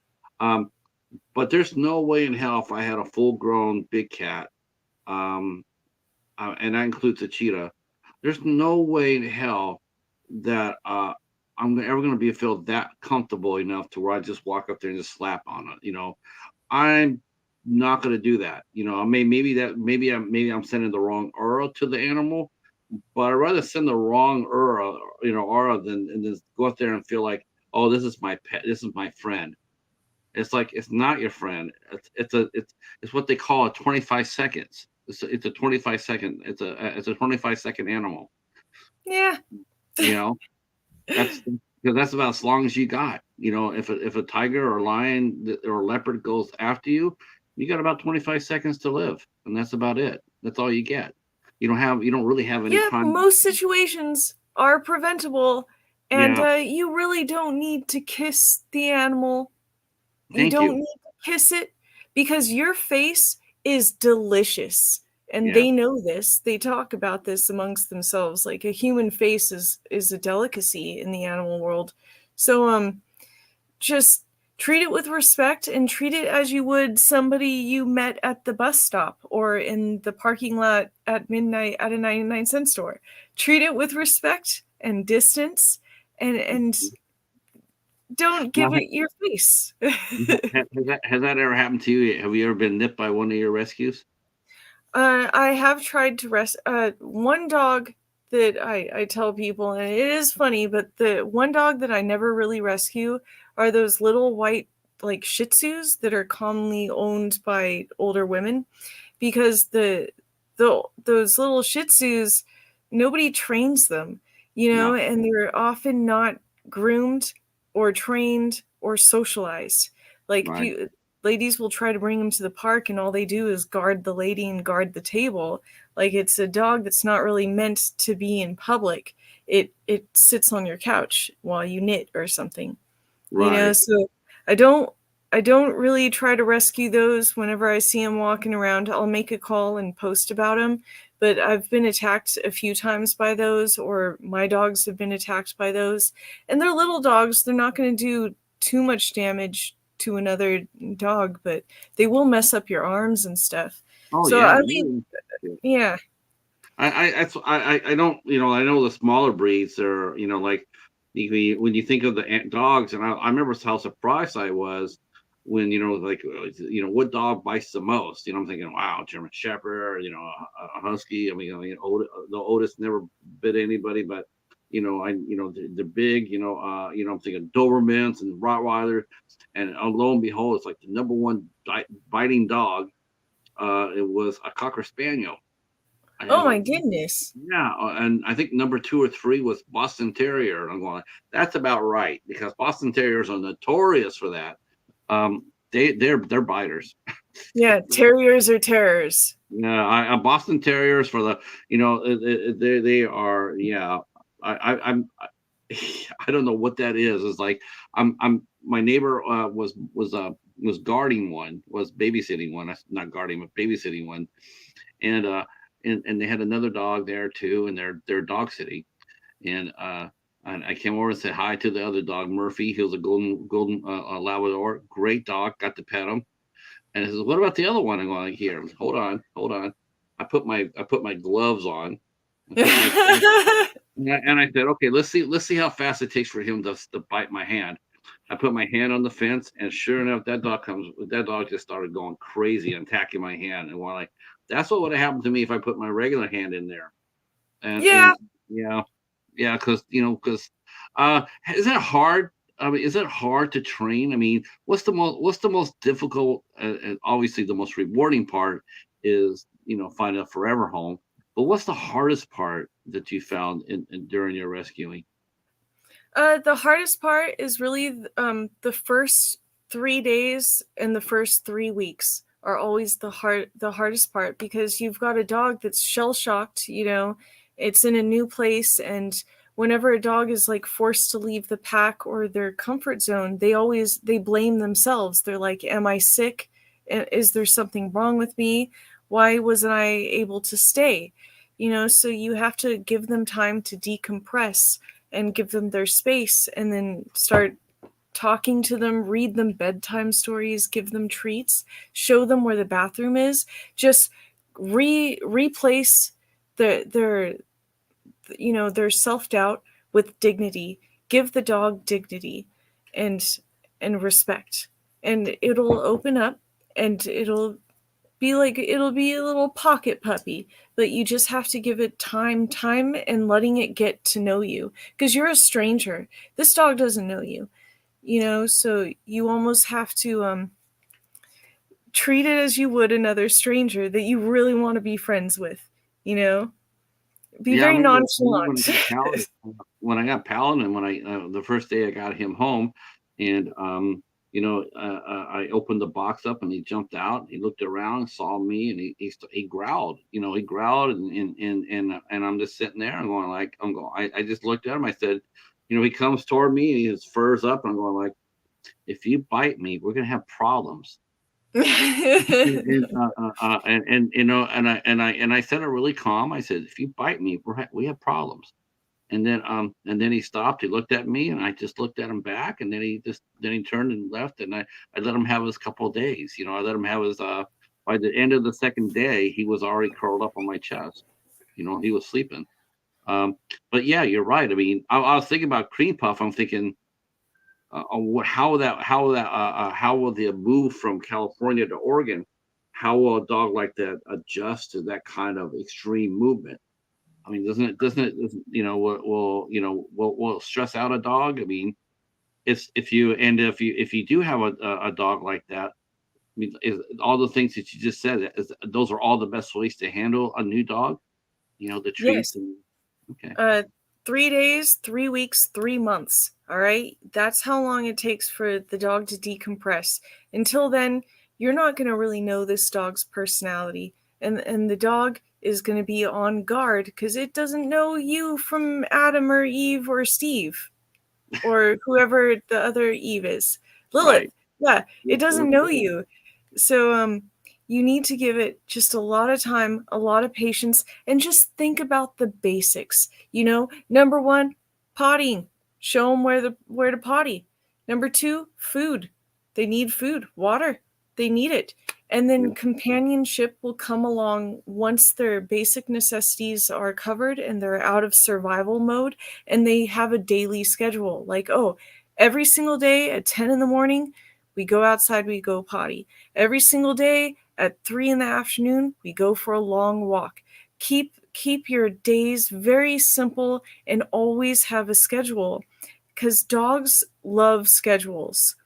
I'm an ADHD person, so scheduling is very hard for me. The dogs are kind of like my schedule keepers, you know? So they help me have like, this is what we do every single day and nothing ever changes. And that's comforting to a dog to know that every single day it's going to be relatively the same. They don't need extreme changes. They've already been through extreme changes. So it's comforting for them, you know, to be able to predict what the next day is going to look like. I agree. Let's see. Let's see. Karma says that we have an Australian Terrier. I like that. She barks but has never bitten. She's almost 14 years old. And hey, Stephen, how are you? Hi, Stephen. How are you? How are you? Glad you're here.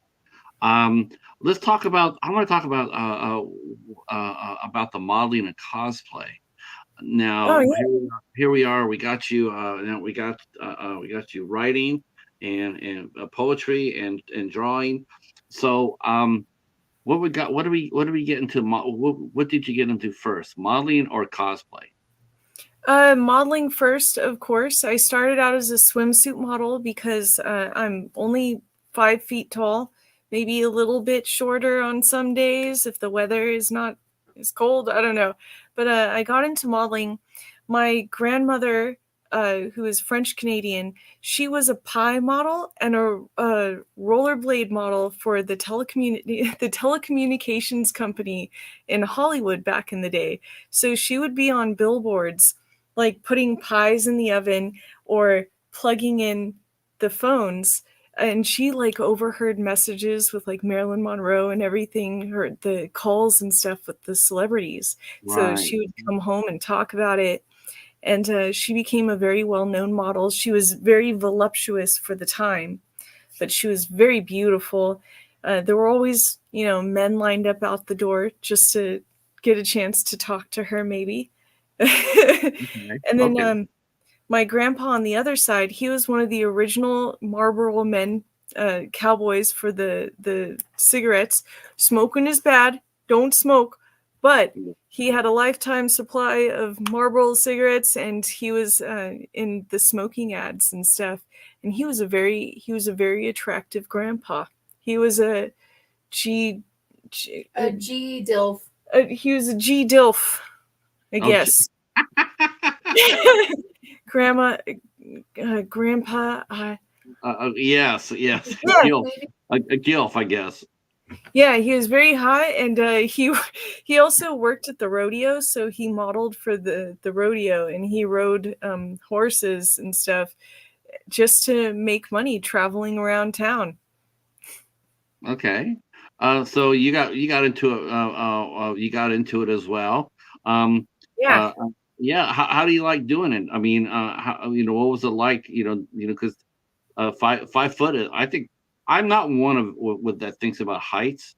Height. I don't think that really to me. I mean, whenever you ever hear that, like, they want you to be a certain dress size or a certain height. I'm like, what does it really matter? Especially with a print ad, or or a print in print. It's like, Oh, it froze. what is it? What does it mean? I mean, look.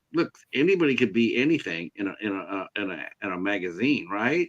With the right Maybe angle and the right clothes. I mean, you wouldn't know if anybody was 5 foot or 5'10" unless you actually told them to. Unless uh well, maybe currently there is more open ends for modeling, but back in my day, you know, I was trying out for like America's Next Top Model, and I made it to the third round, but because I was super short, I didn't make it all the way through.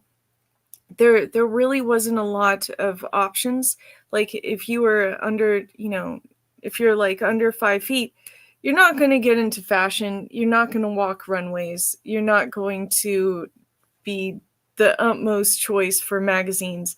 They want a certain anatomical design that your body may not fit because it's not stretched out that way.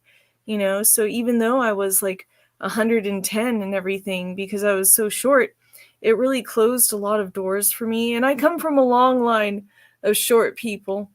So all the women in my family were like 5'0", 4'9", 4, all really short. And the I guess my only option was like swimsuit modeling. So I started at a pretty young age. I went to a modeling and etiquette school that taught me, my CSIs, my silhouettes, how to pose, how to walk.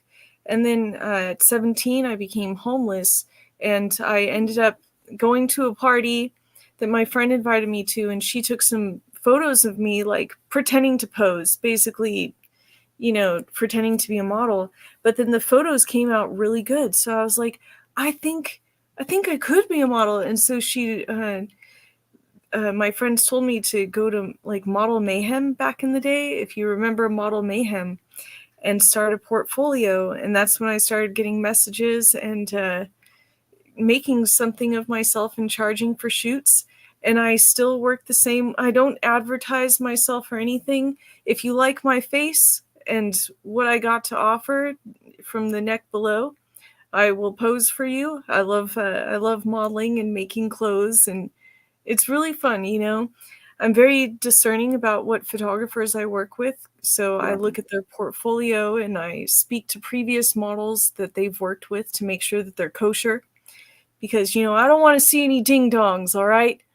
I'm Yeah, the it's naked one, not you. like photographer always says. Well, they always come out, and this is true because I've talked to a few models on here, and they always say, a lot of them say, well, let's see you nude, and it's like, what the hell do you have to ever see anybody nude for?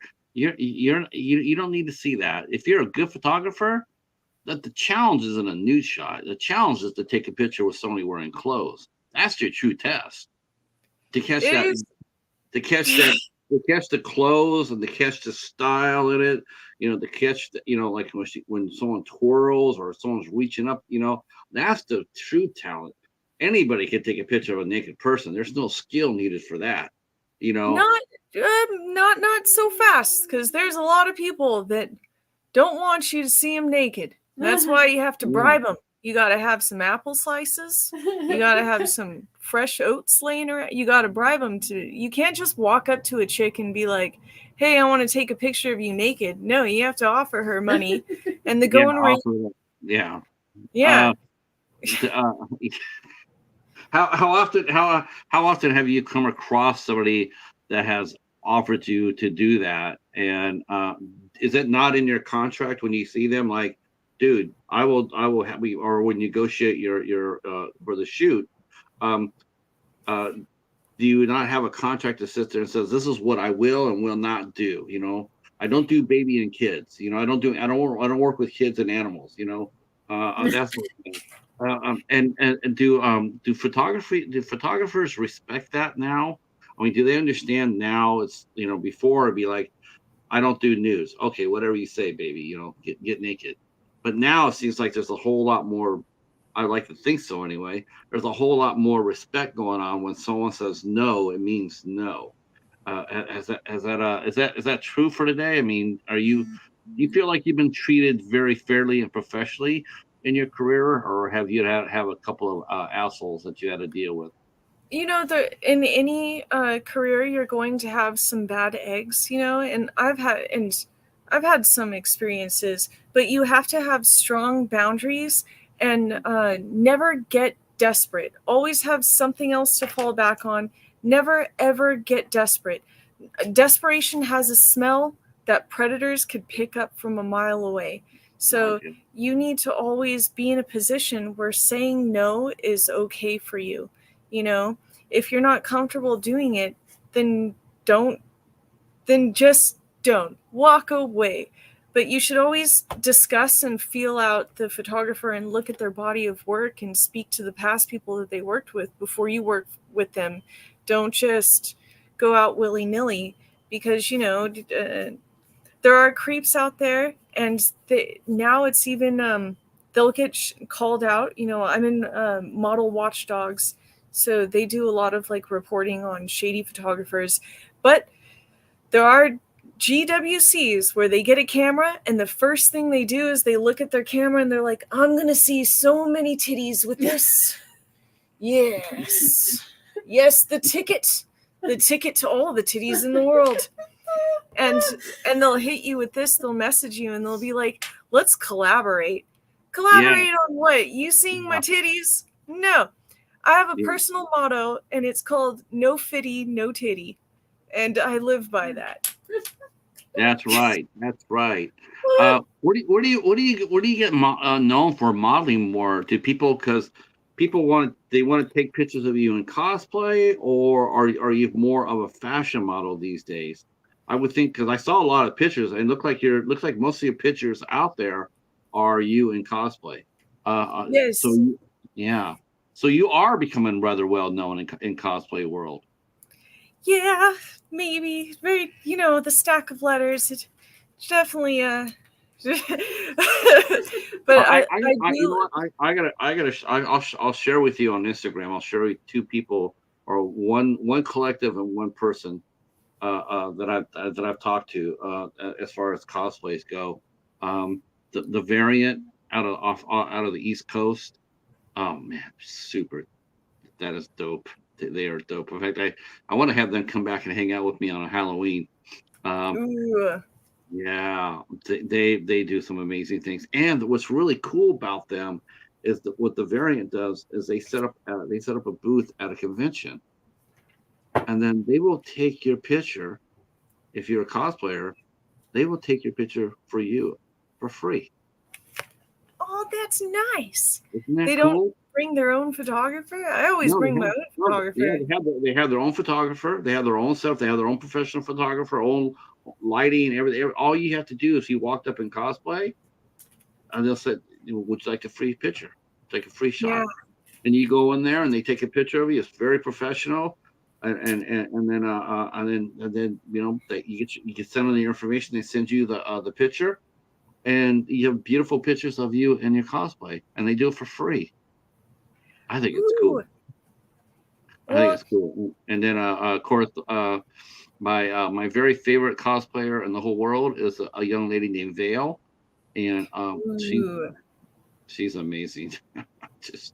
I'm like, okay, yeah, she's based in Colorado now. I don't, you know, I'm maybe, you know, I'm sure if once I send the picture to her of her to you, I'm sure you probably already are following her. I'm sure you probably will. In fact, I'm sure if I went to your Instagram page, I would see that you guys are you're probably following each other. Talent finds talent. That's what I've always said. I've always believed that talented people will find other talented people. It's like a magnet. It just happens that way. It just happens that way. It's just like good people. It's like good people will follow good people, and I feel that's the same way with the creativeness, cosplayer and whatnot. What are some of your favorite? What are some of your favorite characters to dress up as? Because I see Uh, you dress up like a cow. Like now, your first name is Laura, but you go yeah, by Shodire. But you go by Shodire. So yes. yes. So how did you come up with that? With Shodire, was that a cosplay name or was that before cosplay? Oh, it was my nickname growing up. My family is from Quebec, Canada, and Shodire, it's actually spelled Chaudire, and it means boiling cauldron because I was very hot tempered. So I spell it phonetically with the Shodire because that's American audiences will, they think it's very exotic, and some people have even told me like it's a real name and it's from Scotland and blah blah blah. No, it's not. It's a phonetic spelling of a name. And there's also the Shodire Brigade in Canada that was like a firing brigade, but also Shodire Falls, and it's like it looks like a boiling cauldron waterfall. So Okay. I came up with that because I liked my childhood nickname. My cousin Christophe Dubé gave it to me, so I've kept it ever since. Because I don't know, I like it. I like the show part. Show don't tell, and dire like dire wolf. Yeah. Show but don't tell. You could show a lot without showing anything. Yes. Yeah, and again, as far as cosplay goes or photographer goes, that's the true talent. Like I said before, it's not what you show. You could anybody can see anybody. What's the challenge is to show somebody that's not showing everything. That's the real talent for me anyway. Um, Mhm. so what was your first? What did you dress up first? When did you see your first cosplay? Where were you at when you first saw your first person in a costume? And what was your first costume? Oh, my first costume was probably Devi from the JTHM comics. It was Johnny the Homicidal Maniac, and Devi was a girl that he dated who is also a painter, and she got her own spin-off comic called I Feel Sick. And I really wanted to be her. I related to her a lot with her terrible dating history and her artistic ingenuity. So I dressed up as her, and then I love characters. I love dressing up as different characters all the time just for fun. For practice, I dress up as my friends. Like I'll do closet play, and I'll like choose a friend, and then I'll go into my closet and I'll try to imitate them. I'll even make like beards and mustaches with my hair. Okay. And Okay. try to become them, because when Mm. you play these other characters and you're other people, there you find aspects about it that you want to be that, and that's why you're cosplaying. It's because there's something about it that you desire to have as an aspect of you, you know whatever you Right. admire.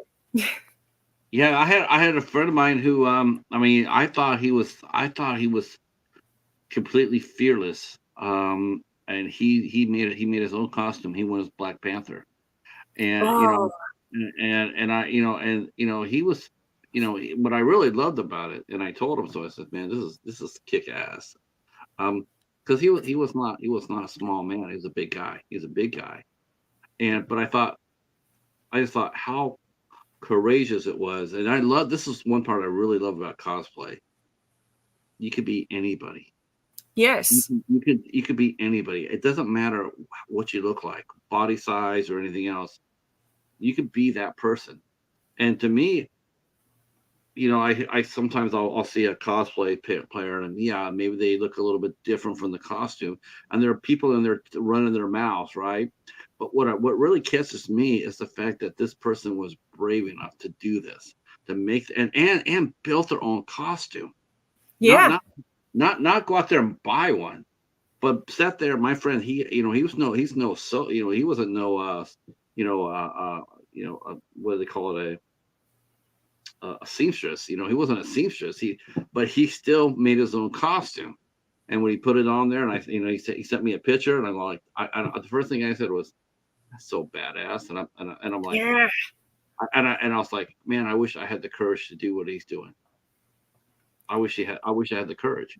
I don't. I would be too self conscious to do that unless I was like a kaiju monster, or if I was if I was a Jaeger. That's probably the only time I would probably do that, where I could get away with it. Then I wouldn't feel self conscious if I was going to dress like that. So what was That's it your like? calling. Nobody wants to see a fat Jaeger. Hey, you'd be surprised. There's somebody for everybody out there. Let me get Guillermo del Toro on the phone and ask if I could be a fat Jaeger. That would be hilarious. So what was your first mainstream character that you dressed up as? Was it the comic book characters? I haven't heard of those characters, so Ah, a mainstream. I never really do mainstream I don't characters. do mainstream. I always do like offshoots or very underground stuff. I guess I should aim for more popular stuff because then it'd be way more popular.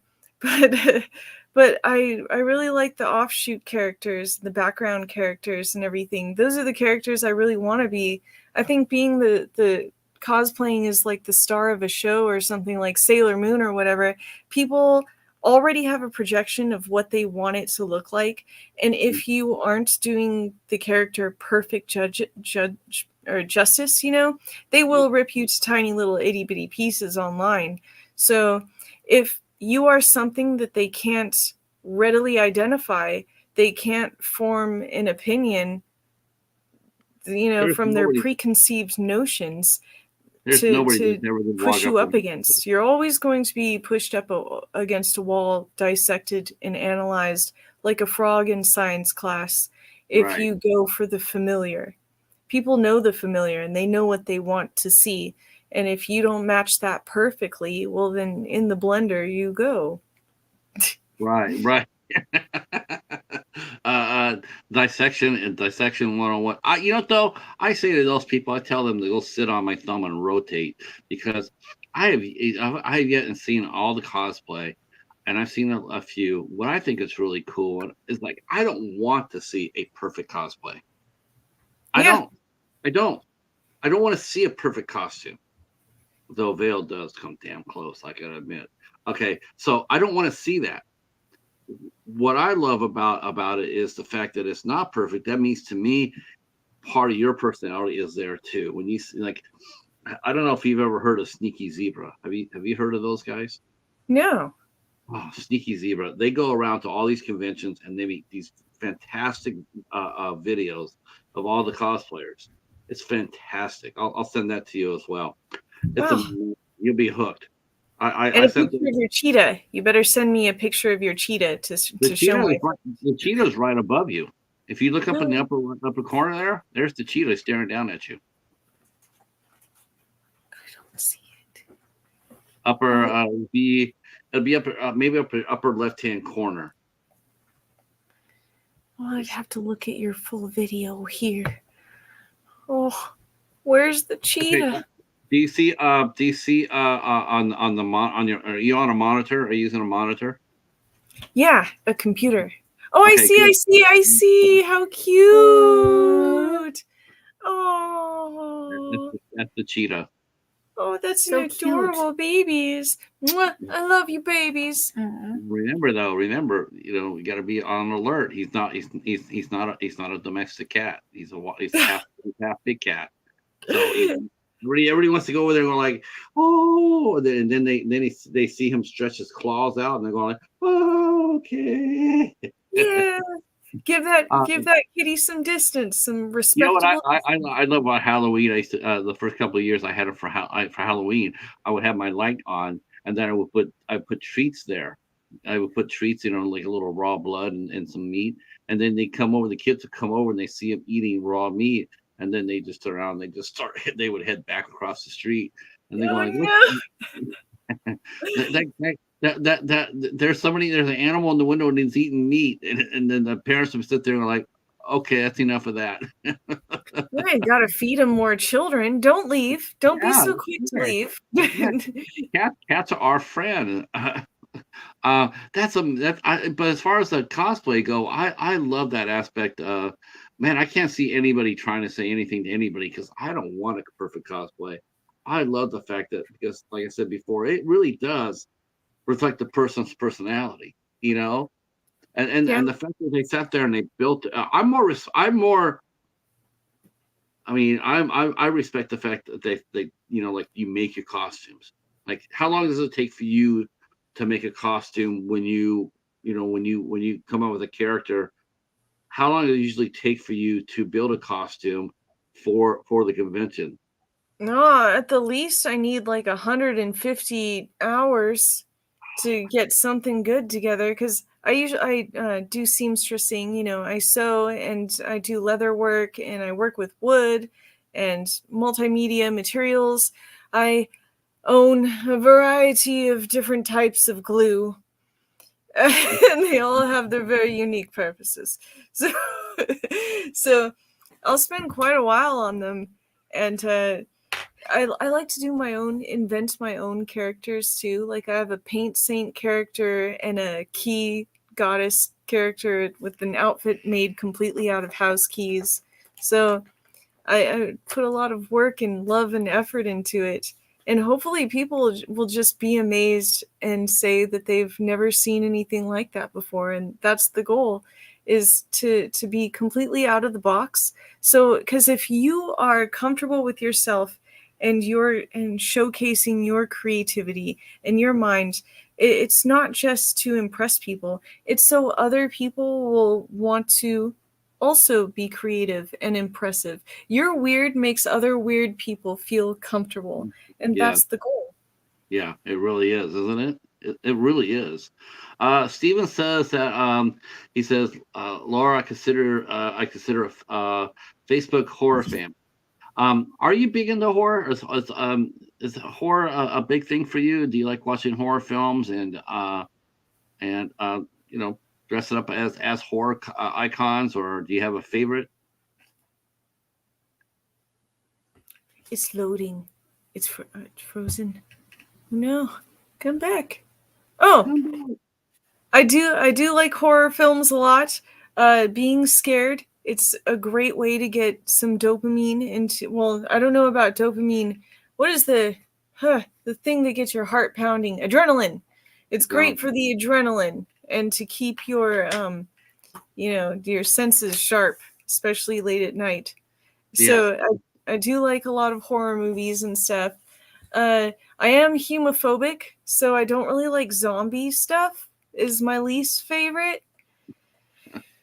It's Yeah. great, it's cool, but the blood and the guts and the teeth on the people and the stretchy tearing of the flesh. I'm more of a supernatural myself. I love the Yeah. supernatural. I'm more into possession and demons and that sort of thing. More than zombies and slashers myself. So I can relate. Give Oh me give yeah. me give me Any a good horror movie. Catholic-based horror movie. Yeah, the Catholics, they make the Oh best my horror. god. Oh yes. One of my favorite movies I saw last year was a movie called Consecration with Jenna Malone. That movie was Consecration. Consecration. Ooh, I'm gonna write that down. I loved it. I thought it was just an amazing film. I love Jenna Malone anyway, but and the ending. Oh my God, you won't be ready for the ending. The ending will flip you on your head. I loved it. One of my favorite Conse- movies. Consecration or Conse- concentration? no, consecration, not Okay, consecration. consecration movie. Yeah, Catholic horror movies. I don't Hell, know what it is about them Catholics, but they make great horror movies. they I like do. them a lot. Um, I tell you what, I've had such a great time here. We're definitely gonna have you come back, but I want to ask for a favor if I can. Anything. Okay, I want to hear one of your poems before we go. Oh, sure. Something I wrote or from another poet. No, somebody you wrote. Oh my gosh. I forgot the sound of silence, its calm and omnipresent movement, opening my mind not so deep inside, but I get headaches from its absence, and by its day, wretched noise, and by my night, wretched mind, and both refuse to still themselves and let silence inside. That's It's a little great. short one. Thank you. I love that. I knew I was going to get you to do a poem or a song, but I think I ran past my time. But we'll have you come back and drop us some songs next time. Oh, I'd And love to play for you or sing for you. and I'd love to see some of your costumes next time. Next time we'll have some of your costumes out. Not necessarily you have to dress up as, but you can just show us. I think it'll be amazing. Thank you so much for coming in and hanging out with us. I absolutely had a joy doing this, and sharing your knowledge about the dog rescue. Is there any dog rescue group that you support mostly that you want to bring attention to? Is there any groups out there that you champion? Yes, currently All Joy for Paws, a husky rescue in Southern California. All Joy for Paws, they do their best to get huskies out of the shelters and into proper homes. And right now, there is a call for fosters. Please just give it a try, even if it's just for 3 weeks. Keeping these dogs out of the shelters and keeping them off the streets is of the utmost importance. If you have just a little space in your backyard, even if you work all the time, all the dog needs is a place to rest its head, and do what you can. Even a little bit helps. If we all put in a little bit, it really makes a big difference in the world. So save the huskies. I will put some dog rescue groups that Shodire is championing. I'm going to put that down in her description box as well. You also have an Instagram, but it is a private Instagram, so that will be up to Shodire whether she accepts you or not. Yes, it's a And I'm very saying, sexy I'm saying Instagram. that, and I'm saying that standing on the outside of the page, but I respect that. Um, uh, But so no, I totally do. I have no problem with it. If it's a private page, it's private for a reason, and not everybody needs to get inside. And I don't. I just I just want to make sure people know they have a chance to, if they want to see you or ask a question of you, at least they could do is knock on your door on your Instagram page, and you can answer it. Yes. Right. All right. Tomorrow night show, we are having singer Ann Stott will be here with us tomorrow night, and yeah, I'm looking forward to this. She is a hardworking singer songwriter. She does folk rock, which is my second favorite genre, and she will be here tomorrow night at 8 o'clock, and we will be talking songcraft with Ann, and hopefully getting 2 or 3 songs off her new record. Ooh. Saturday, we have a matinee show here on 8 Questions With at 4 o'clock Eastern Time. And we were speaking with actress Carrie Goodwin, who is a horsewoman. She is a professional horsewoman, and she is also an actress, and also be talking to Maria Paris, and both the ladies star in the Western film Taken from Rio Bravo, and we'll be talking with them on Saturday at 4 o'clock Eastern, and I'm looking forward to it. Carrie's amazing too. Carrie's a really cool chick. Uh, hopefully we'll get her other half as well, and Joe Cornett will be stopping by, but we'll see. We don't know. It's the thing about 8 Questions is you never know what's going to happen. But I want to thank the chat for coming out and supporting the show. I appreciate it. Andre, I saw you up there. Thank you again for your support always. And stay right where you're at for a minute, Shodire. But to the chat, I'm going to say good night. Stay safe, and we'll see you tomorrow. Peace. Peace, you guys.